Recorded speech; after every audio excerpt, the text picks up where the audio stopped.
Hola, mucho gusto.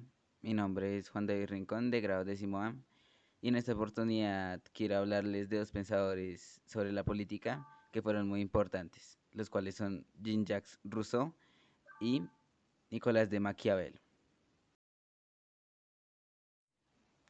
Empecemos hablando de Nicolás de Maquiavelo. Este hombre tiene como muy reconocida la obra de El Príncipe, donde expone su teoría política sobre el orden de cómo éste debe manejar al pueblo por medio de la monarquía. Y pues tiene varios aspectos importantes los cuales vamos a tratar más adelante con base en vamos avanzando en lo que él consideraba pertinente para la política. En el primer aspecto a tratar en la política de Maquiavelo es el ser humano, pues que no podríamos hacer sin la concepción de Maquiavelo del ser humano la política como él lo plantea. Podemos decir que él piensa que el ser humano es malo por naturaleza y puesto que no hay ley natural que regule el ser humano, existe la necesidad de hacer normas. Por lo tanto, se puede afirmar que el ser humano es egoísta por naturaleza, es decir, que todo el tiempo busca su propio beneficio y no el de los demás. Bien, ahora conociendo lo que Maquiavelo opinaba sobre el hombre, es tiempo de hablar del poder, el poder por medio de la política. Hay que decir que para Maquiavelo la política era el arte de engañar. Maquiavelo propone un estado político de monarquía, una monarquía por medio del principado, y decía que quien participa en la vida política lo hace con el fin de ostentar tanto poder como pueda. Es decir, el último fin de la monarquía, en este caso, era obtener tanto poder como fuera posible, sin llegar a dañar su imagen como príncipe y así generando que las personas a su favor se quedaran así y no llegaran a rebotarse contra él, generando que ciertas características que debe cumplir puedan ser así el motor para que el pueblo mantenga su posición sin saber lo que realmente quiere el príncipe. Bien, ya conociendo la parte de contexto sobre la política, podemos hablar más de esta. Para Maquiavelo, la política debería ser del deber ser y no del ser. Es decir, debemos aparentar lo que los otros quieran que seramos y no realmente lo que somos.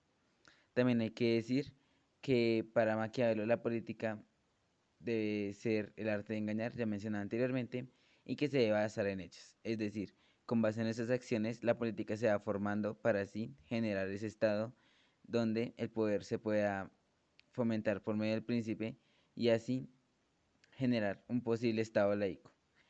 Hay que decir también que la política está separada de la moral y de la religión, pero la religión se va a explicar más tarde cómo va a ser fundamental para ese estado político.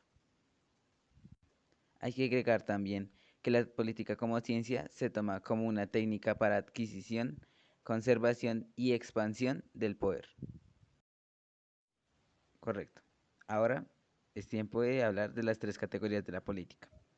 La necesidad como la necesidad de hacer normas, la virtud como manipular las voluntades y la fortuna, que se debe someter como una mujer.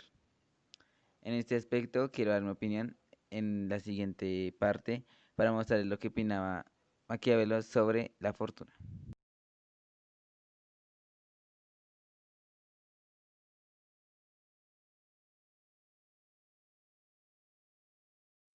Bien, ahora hablemos de la monarquía.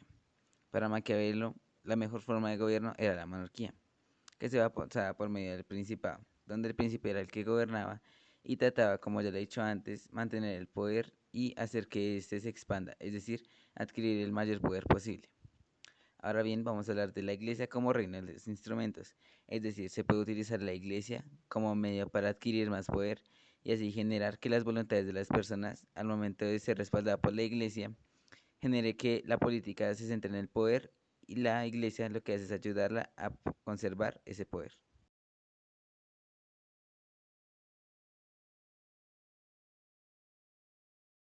Bueno, ahora que ya hablamos bastante de Maquiavelo, es hora de hablar de Rousseau.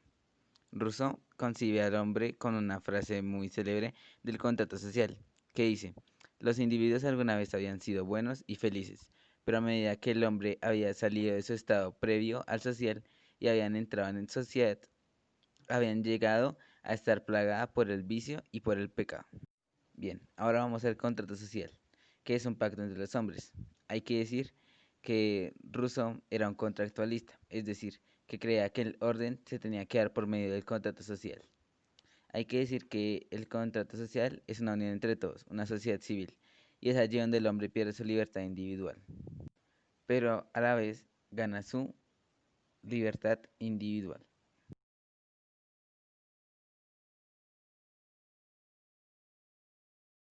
Ahora puede tocar otro tema importante para el contrato social de Rousseau, que es la libertad. La libertad para Rousseau era la voluntad de actuar entre todos, en general, y dando un respeto mutuo por los derechos. Y de allí nace la célebre frase Vox Populi, Vox Dei, que la voz del pueblo es la voluntad de Dios.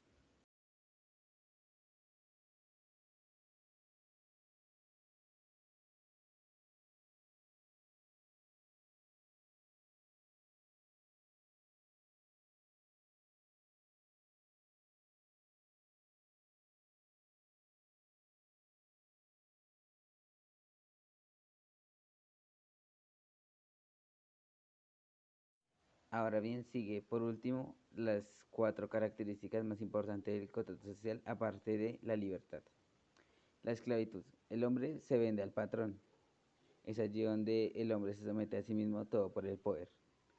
La familia como el primer sistema de organización, donde cada individuo toma parte fundamental de un sistema preorganizado.